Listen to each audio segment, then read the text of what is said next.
In other news, Afghan authorities are struggling to reach remote areas that were hit by a devastating earthquake. The quake killed at least 1,000 people and injured more than 1,500. Around 600 people were rescued, but poor communications and lack of proper roads hampered rescue efforts. The 5.9 magnitude earthquake struck in arid mountains dotted with small settlements near the country's border with Pakistan. The earthquake came as a double whammy for the people in the region who already were leading harsh lives. To make matters worse, the earthquake struck areas that were already suffering the after effects of heavy rain, and this has caused rockfall and mudslides which have hampered rescue operations.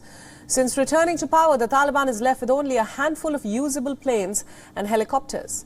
This further limits their ability to respond well to the latest catastrophe. In response to the Taliban takeover, many nations had imposed sanctions on Afghanistan's banking sector and cut huge sums of development aid. However, the UN Office for the Coordination of Humanitarian Affairs said that Afghanistan had asked humanitarian agencies to help with rescue efforts. They added that teams were being sent to the quake-hit area.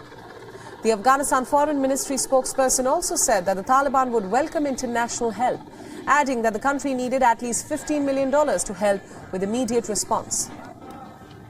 At least $15 million will be required immediately to respond to multi-sectoral needs. We're concerned about not just non-food items and getting people into shelters and providing medical supplies. Afghanistan has started receiving aid from various countries. The UN said that inter-agency assessment teams had already been deployed to a number of affected areas. South Korea announced $1 million in humanitarian aid to Afghanistan.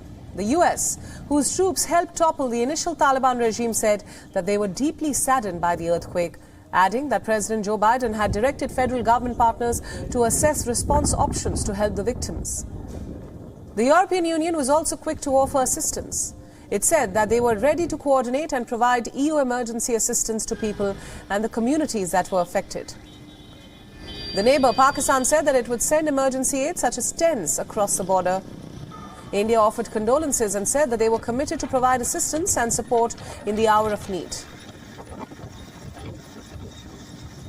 WION World is now available in your country. Download the app now and get all the news updates on the move.